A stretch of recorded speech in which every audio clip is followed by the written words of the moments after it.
Good morning students. आप सभी को मैं इलेक्ट्रोस्टैट पढ़ा रहा था और इलेक्ट्रोस्टैट में पहला चैप्टर मैंने कंप्लीट किया था electric charge and Coulomb's law. आप इलेक्ट्रिक चार्ज और कूलम्स लॉ के जो भी न्यूमेरिकल हैं बुक में उन सारे न्यूमेरिकल्स को लगाइए, और चाहे वो शॉर्ट आंसर क्वेश्चन हो या लॉन्ग आंसर क्वेश्चन हो या न्यूमेरिकल हो, जो भी आपको फंसता है या जहां आपको डाउट होती है उसको तुरंत हमसे पूछिए। जो सॉल्व करने वाला होगा उसको सॉल्व करके हम वीडियो में बता देंगे, और जो व्हाट्सएप से ही हो पाएगा देखेंगे बहुत इजी है, उसको व्हाट्सएप से आपको हम सेंड कर दिया करेंगे। और आप घर में रहें, सुरक्षित रहें और मेहनत से पढ़िए।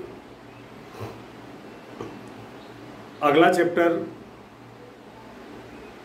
हम आपको पिछले पार्ट में बता दिए थे कि नेक्स्ट चैप्टर स्टार्ट होगा, तो अगला चैप्टर आप हेडिंग डाल लो electric field, chapter 2 electric field, या इसको हिंदी में वैद्युत क्षेत्र कहते हैं।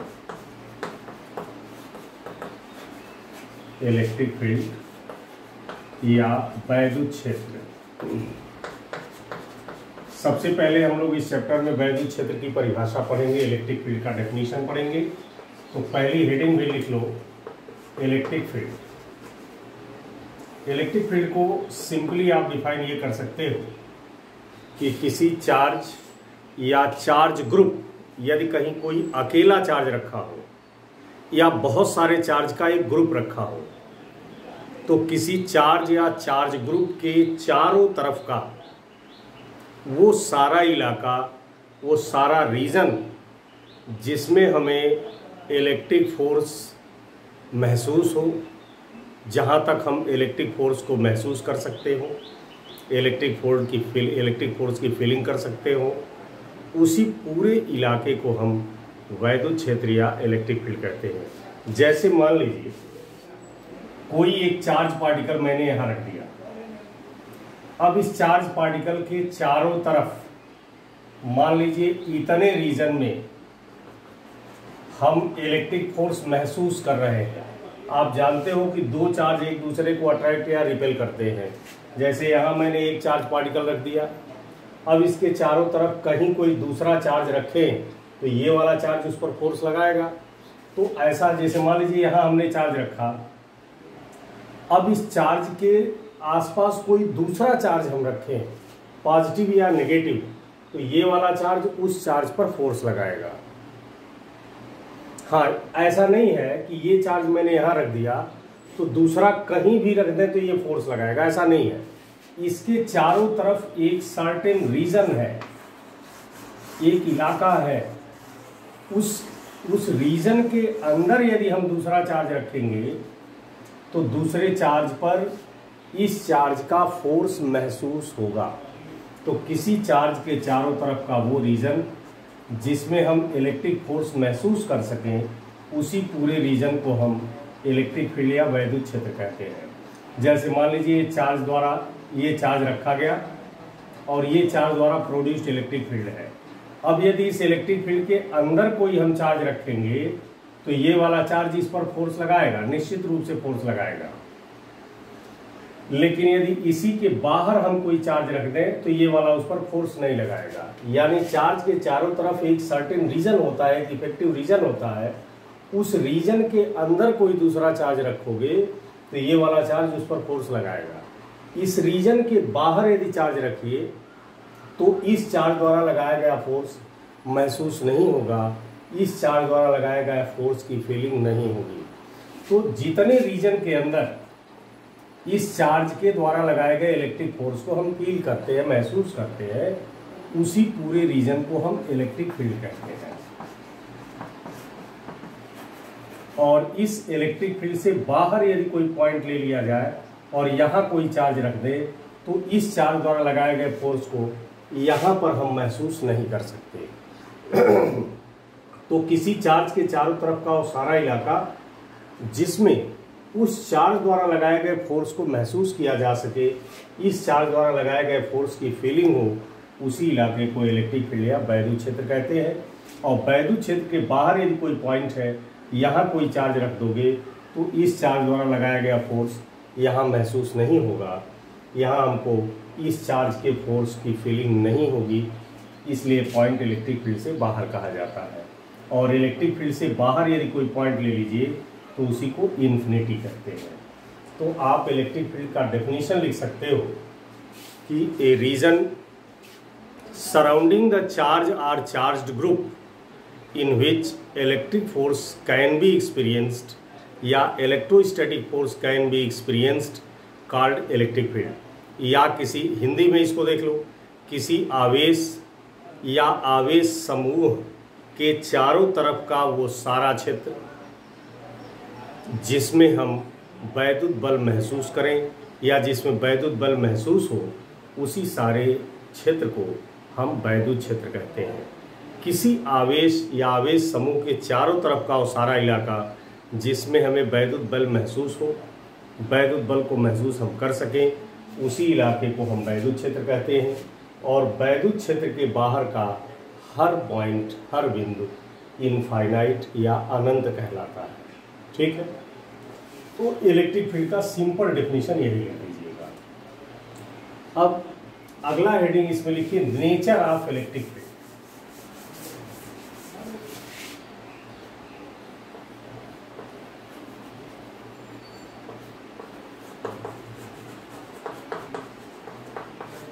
नेचर ऑफ इलेक्ट्रिक फील्ड यानी वैद्युत क्षेत्र की प्रकृति या वैद्युत क्षेत्र के गुण दोनों कह सकते हो।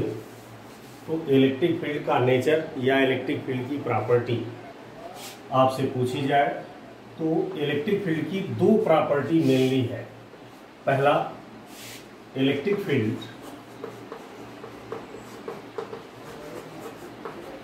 Is a vector field. Electric field है या वेक्टर फील्ड यानी वैद्युत क्षेत्र एक सदिश क्षेत्र है। और दूसरा, electric field is conservative field. Electric field is conservative field. इन दोनों का मतलब समझिए। यदि आपसे कहीं भी पूछा जाए कि write the properties are nature of electric field, electric field के गुण या इलेक्ट्रिक फील्ड की प्रकृति लिखिए, तो इलेक्ट्रिक फील्ड की दो गुण या दो प्रकृति लिख सकते हो। पहला, electric field is a vector field और दूसरा, electric field is conservative field. Electric, जैसे मान लीजिए आपसे किसी ने पूछा कि इलेक्ट्रिक फील्ड के नेचर के बारे में कुछ बताइए या इलेक्ट्रिक फील्ड का नेचर लिखिए, तो आपने इलेक्ट्रिक फील्ड का पहला नेचर बता दिया कि electric field is a vector field. तो इलेक्ट्रिक फील्ड एक वेक्टर फील्ड है, आपने बताया। तो आपसे पूछने वाले ने कहा कि हमको पूरा डिटेल समझ में नहीं आया कि इलेक्ट्रिक फील्ड एक वेक्टर फील्ड है, इसका मतलब क्या हुआ। तो इलेक्ट्रिक फील्ड एक वेक्टर फील्ड है, इसका मतलब ये हुआ कि कहीं भी यदि इलेक्ट्रिक फील्ड क्रिएट है तो इलेक्ट्रिक फील्ड के भीतर कहीं भी आप कोई पॉइंट लेंगे तो उस पॉइंट पर इलेक्ट्रिक फील्ड का अपना निश्चित डायरेक्शन होगा और इलेक्ट्रिक फील्ड का अपना मैग्नीट्यूड भी होगा।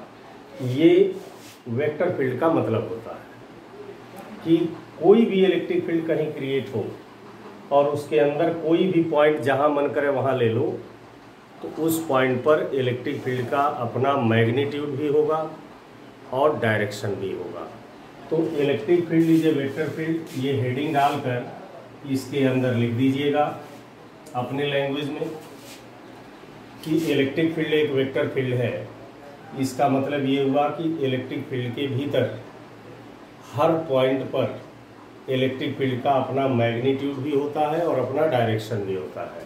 यानी किसी भी रीजन में कोई इलेक्ट्रिक फील्ड क्रिएट कर दिया गया हो और उस इलेक्ट्रिक फील्ड में चाहे जितने पॉइंट आप लीजिए, हर पॉइंट पर इलेक्ट्रिक फील्ड का अपना मैग्नीट्यूड भी होगा और अपना डायरेक्शन भी होगा। ये वेक्टर फील्ड का मतलब है। दूसरी प्रॉपर्टी या दूसरा नेचर हमने बताया कि electric field is a conservative field. तो इलेक्ट्रिक फील्ड एक कंजर्वेटिव फील्ड है, इसको दो तरह से समझ सकते हो आप। पहला कि इलेक्ट्रिक फील्ड के भीतर यदि किसी चार्ज पार्टिकल को मोशन कराया जाए, या इलेक्ट्रिक फील्ड के भीतर यदि किसी चार्ज पार्टिकल को एक पॉइंट से दूसरे पॉइंट तक डिस्प्लेस्ड किया जाए, तो डिस्प्लेस्ड करने में हमारे द्वारा जो किया गया वर्क होगा वह पाथ के नेचर पर डिपेंड नहीं करेगा, वह केवल इनिशियल और फाइनल पोजीशन पर डिपेंड करेगा। जैसे मान लीजिए हमने इलेक्ट्रिक फील्ड क्रिएट कर दिया इतने रीजन में, ये मान लीजिए इलेक्ट्रिक फील्ड है। अब इस इलेक्ट्रिक फील्ड के भीतर हमने दो पॉइंट लिए ए और बी। अब एक चार्ज पार्टिकल प्लस क्यू को हमें ए से बी तक ले जाना है, तो हम ए से बी तक सीधे मान लीजिए ले गए, तो हमारे द्वारा वर्क हुआ W1। अब पार्टिकल को ए से बी तक हम ऐसे ले गए, हमारे द्वारा वर्क हुआ W2, और ए से बी तक चार्ज पार्टिकल को हम ऐसे तिरछे ले गए और वर्क हुआ W3। तो एक ही चार्ज पार्टिकल को हम ए से बी तक तीन अलग अलग पाथ से ले गए, एक सीधे ऐसे, एक इस पाथ से ले गए, एक इस पाथ से ले गए।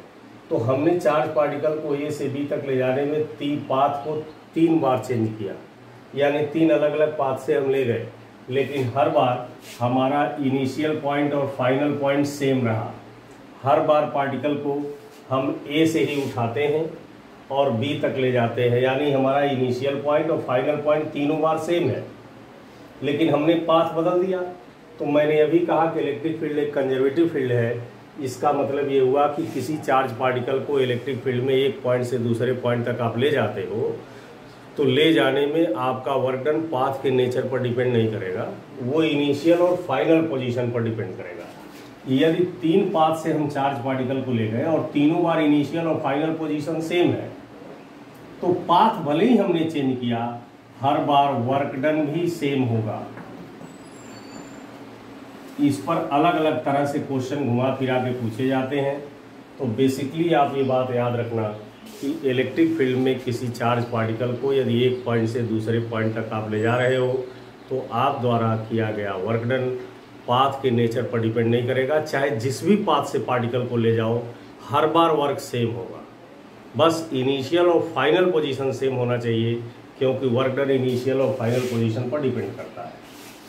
इसका दूसरा मतलब हुआ कि किसी चार्ज पार्टिकल को यदि इलेक्ट्रिक फील्ड में मोशन कराया जाए, तो जितने देर तक वो चार्ज पार्टिकल इलेक्ट्रिक फील्ड में मोशन करता रहेगा, उतने देर तक उसकी टोटल एनर्जी कंजर्व रहेगी। उसकी टोटल एनर्जी में न तो कोई लॉस होगा और न ही क्रिएशन होगा, इसलिए उस पार्टिकल की टोटल एनर्जी कांस्टेंट रहेगी। इसलिए इलेक्ट्रिक फील्ड के अंदर कोई भी चार्ज पार्टिकल यदि मोशन कर रहा है, तो उससे रिलेटेड न्यूमेरिकल लगाने के लिए आप चाहें तो law of conservation of energy का यूज कर सकते हैं, क्योंकि जितने देर तक चार्ज पार्टिकल मोशन करता रहेगा उसकी टोटल एनर्जी कंजर्व रहेगी। इसको तीसरे तरीके से भी समझ सकते हो। यदि इलेक्ट्रिक फील्ड के भीतर किसी चार्ज पार्टिकल को क्लोज पाथ पर घुमाते हैं, जैसे मान लीजिए ये हमने इलेक्ट्रिक फील्ड क्रिएट कर दिया, ये इलेक्ट्रिक फील्ड है, और एक चार्ज पार्टिकल को हम ए से बी तक ले गए और फिर बी से ए तक ले आए, यानी पार्टिकल को जहाँ से हम ले गए थे वहीं पहुँचा दिए। तो जब किसी पार्टिकल को आप जहाँ से डिस्प्लेस्ड किए थे अंत में पार्टिकल यदि वहीं आ जाता है, तो ये कहा जाता है कि पार्टिकल को हमने क्लोज पाथ पे घुमाया या पार्टिकल क्लोज पाथ पे मोशन किया। तो कोई भी पार्टिकल इलेक्ट्रिक फील्ड में यदि क्लोज पाथ पर मोशन करता है, तो पार्टिकल पर किया गया वर्क जीरो होगा। तो इलेक्ट्रिक फील्ड एक कंजर्वेटिव फील्ड है। इसको मैंने कहा तीन तरीके से समझ सकते हो, तीनों का मतलब एक ही है। पहला, यदि किसी चार्ज पार्टिकल को इलेक्ट्रिक फील्ड में एक पॉइंट से दूसरे पॉइंट तक हम डिस्प्लेस्ड करते हैं, तो हमारे द्वारा किया गया वर्क डन पाथ के नेचर पर डिपेंड नहीं करता, सिर्फ इनिशियल और फाइनल पोजीशन पर डिपेंड करता है। यानी पार्टिकल को हम एक पॉइंट से दूसरे पॉइंट तक चाहे जितने अलग अलग रास्तों से ले जाएं, हर बार हमारे द्वारा वर्क सेम होगा। याद रखिएगा, अच्छे न्यूमेरिकल में इस कॉन्सेप्ट की ज़रूरत पड़ती है। इलेक्ट्रिक फील्ड एक कंजर्वेटिव फील्ड है, इसको दूसरे तरीके से भी समझ सकते हैं।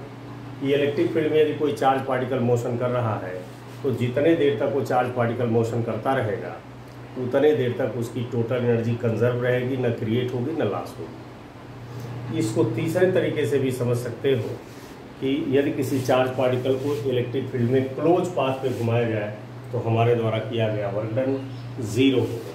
तो ये रहा इलेक्ट्रिक फील्ड का नेचर। तो इस तरह से इलेक्ट्रिक फील्ड का नेचर यदि आपसे पूछा जाए कि इलेक्ट्रिक फील्ड का नेचर या गुण बताइए, तो इलेक्ट्रिक फील्ड के 2 नेचर या 2 गुण मेन रूप से हैं। पहला मैंने बताया कि इलेक्ट्रिक फील्ड एक वेक्टर फील्ड है। इसका मतलब भी मैंने बताया कि इलेक्ट्रिक फील्ड यदि कहीं क्रिएट है तो उसके भीतर चाहे जितने भी पॉइंट ले लोगे, हर पॉइंट पर इलेक्ट्रिक फील्ड का अपना मैग्नीट्यूड और डायरेक्शन होगा। और इलेक्ट्रिक फील्ड एक कंजर्वेटिव फील्ड है, इलेक्ट्रिक फील्ड की दूसरी प्रॉपर्टी है। इसका क्या क्या मतलब हुआ इसको हमने बता दिया। अब अगली हेडिंग लिखें, इंटेंसिटी ऑफ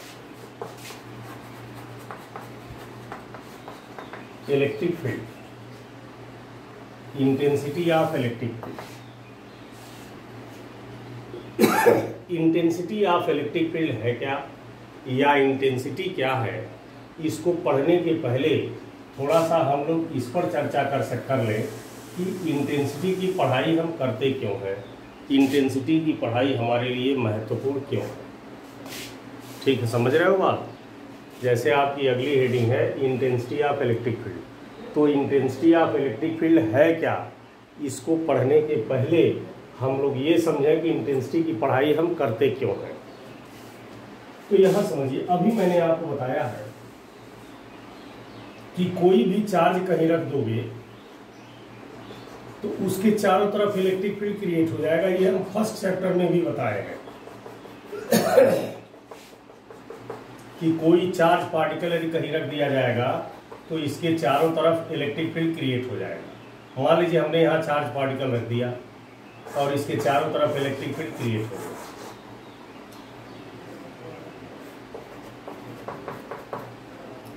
अब इस इलेक्ट्रिक फील्ड के भीतर इलेक्ट्रिक फील्ड कहाँ स्ट्रांग है, कहाँ वीक है, इस बात की भी जानकारी हमको इंटेंसिटी से ही होती है। तो कोई भी इलेक्ट्रिक फील्ड आपको क्रिएट किया हुआ है, मान लीजिए इस पूरे कमरे में इलेक्ट्रिक फील्ड क्रिएट कर दिया गया, तो कहीं भी यदि इलेक्ट्रिक फील्ड क्रिएट है तो उस फील्ड के भीतर किस पॉइंट पर इलेक्ट्रिक फील्ड वीक होगा, किस पॉइंट पर इलेक्ट्रिक फील्ड स्ट्रांग होगा, इस बात की भी जानकारी हमको इंटेंसिटी से ही होती है। मान लीजिए कहीं इलेक्ट्रिक फील्ड क्रिएट किया गया और इलेक्ट्रिक फील्ड में आपको 2 पॉइंट दे दिया गया और कहा गया कि बताइए इलेक्ट्रिक फील्ड किस पॉइंट पर स्ट्रांग है, किस पॉइंट पर वीक है, तो आप ये आंसर भी इंटेंसिटी के हेल्प से दे सकते हो। आप क्या कीजिए, आपको जो 2 पॉइंट दिए गए हैं उन दोनों पॉइंट पर इंटेंसिटी निकालिए। जहाँ इंटेंसिटी ज़्यादा आएगी आप बता दीजिए वहाँ इलेक्ट्रिक फील्ड स्ट्रांग है, और जहाँ इंटेंसिटी कम आएगी वहाँ इलेक्ट्रिक फील्ड वीक है, और जहाँ इंटेंसिटी 0 आएगी वहाँ बता दीजिए इलेक्ट्रिक फील्ड नहीं है। तो इस तरह से किसी चार्ज द्वारा प्रोड्यूस्ड इलेक्ट्रिक फील्ड के भीतर किसी पॉइंट पर इलेक्ट्रिक फील्ड की वीकनेस और स्ट्रांगनेस की जानकारी हमको फिजिक्स के जिस क्वांटिटी से होती है वो इंटेंसिटी है। बिना इंटेंसिटी हमको फील्ड के भीतर किसी पॉइंट पर इलेक्ट्रिक फील्ड की स्ट्रांगनेस और वीकनेस की जानकारी नहीं हो सकती। दूसरा, हमने अभी बताया कि इलेक्ट्रिक फील्ड एक वेक्टर फील्ड है। तो जब इलेक्ट्रिक फील्ड एक वेक्टर फील्ड है तो इलेक्ट्रिक फील्ड के भीतर हर पॉइंट पर इलेक्ट्रिक फील्ड का अपना डायरेक्शन होगा और मैग्नीट्यूड होगा। तो किसी भी इलेक्ट्रिक फील्ड के भीतर किसी भी पॉइंट पर इलेक्ट्रिक फील्ड का मैग्नीट्यूड कितना है, डायरेक्शन कितना है, इस बात की भी जानकारी हमको इंटेंसिटी से ही होती है। तीसरी चीज, इलेक्ट्रिक फील्ड के भीतर कहीं भी कोई चार्ज पार्टिकल आपने रख दिया तो निश्चित रूप से इलेक्ट्रिक फील्ड उस पर फोर्स लगाएगा। देखिए इलेक्ट्रिक फील्ड का ये नेचर है कि फील्ड के अंदर कोई भी चार्ज पार्टिकल रखोगे तो इलेक्ट्रिक फील्ड उस पर फोर्स लगाएगा। तो मान लीजिए कहीं इलेक्ट्रिक फील्ड क्रिएट है उस फील्ड के अंदर आपने कहीं चार्ज पार्टिकल रख दिया, तो ये फील्ड उस चार्ज पार्टिकल पे फोर्स लगाएगा। तो फील्ड चार्ज पार्टिकल पे कितना फोर्स लगाएगा, किधर फोर्स लगाएगा, इस बात की भी जानकारी हमको इंटेंसिटी से ही होती है। यानी कुल मिला के आप ये कह सकते हो कि इंटेंसिटी फिजिक्स की ऐसी क्वांटिटी है जिसके हेल्प से हम इलेक्ट्रिक फील्ड के बहुत सारे नेचर, बहुत सारे बिहेवियर को एक्सप्लेन कर सकते हैं या उसके नेचर बिहेवियर के बारे में जानकारी कर सकते हैं। यानी किसी भी इलेक्ट्रिक फील्ड को एक्सप्लेन करना है, समझना है, समझाना है, तो बिना इंटेंसिटी के हेल्प से ये संभव नहीं है। तो यदि आपसे कोई सवाल करे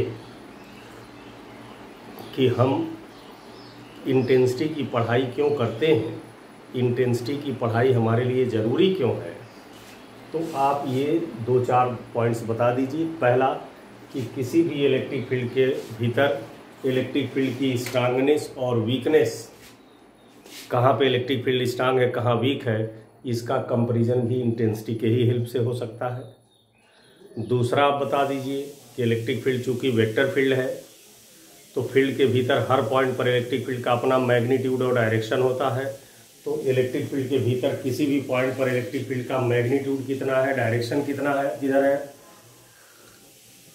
इस बात की भी जानकारी हमको इंटेंसिटी से ही होती है। और तीसरी चीज़ बता दीजिए कि इलेक्ट्रिक फील्ड के भीतर हम कोई भी चार्ज पार्टिकल रखते हैं तो इलेक्ट्रिक फील्ड उस चार्ज पार्टिकल पे कितना फोर्स लगाएगा, किधर फोर्स लगाएगा, इसकी भी जानकारी हमको इंटेंसिटी से ही होती है। यानी कुल मिला के आप गोल मटोल ये कह सकते हो कि किसी भी इलेक्ट्रिक फील्ड को यदि एक्सप्लेन करना है, समझना है, समझाना है, तो बिना इंटेंसिटी के हेल्प से हम किसी इलेक्ट्रिक फील्ड को एक्सप्लेन नहीं कर सकते, समझ नहीं सकते। तो किसी इलेक्ट्रिक फील्ड को समझने के लिए, उसे एक्सप्लेन करने के लिए हमें इंटेंसिटी का ज्ञान आवश्यक है। ये तो हो गया कि इंटेंसिटी की पढ़ाई करते क्यों है। अब हम लोग समझे कि इंटेंसिटी निकालेंगे कैसे, किसी पॉइंट पर इलेक्ट्रिक फील्ड की इंटेंसिटी निकालते कैसे हैं। जैसे मान लीजिए कि ये इलेक्ट्रिक फील्ड क्रिएट हमने किया, इस रीजन में हमने इलेक्ट्रिक फील्ड क्रिएट कर दिया।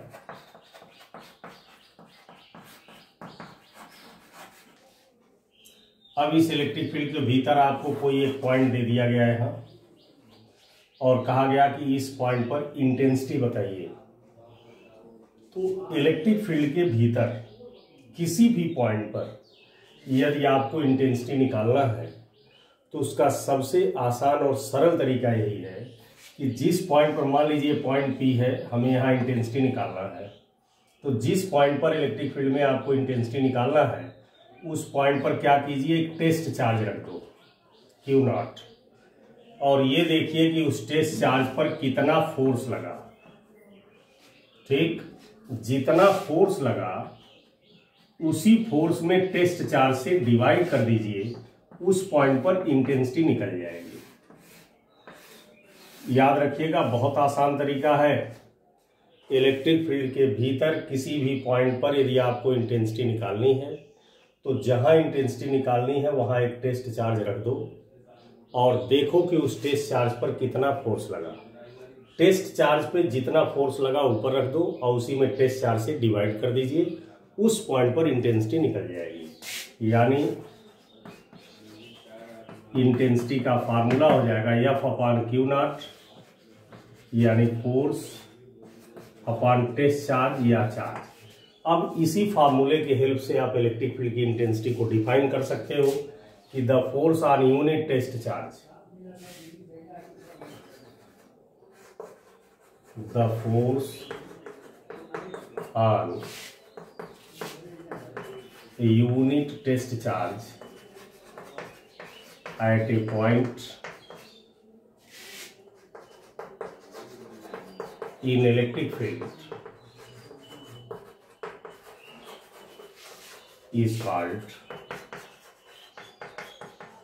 intensity of electric field at that point. It is denoted by capital E. तो इलेक्ट्रिक फील्ड के भीतर किसी भी पॉइंट पर इंटेंसिटी निकालना हो तो मैंने बताया अभी आगे इसकी जरूरत पड़ेगी। तो जिस पॉइंट पर इंटेंसिटी निकालना है उस पॉइंट पर एक टेस्ट चार्ज रख दीजिए और देखिए उस पर कितना फोर्स लगा। जितना फोर्स लगा उसी में टेस्ट चार्ज से डिवाइड कर दीजिए, उस पॉइंट पर इंटेंसिटी निकल जाएगी। अब इस इंटेंसिटी से का जो फार्मूला आया E=F/Q0, इसके विषय में और भी बात हम लोग पढ़ेंगे, लेकिन नेक्स्ट वीडियो में पढ़ेंगे। आज के लिए इतना ही। Thank you.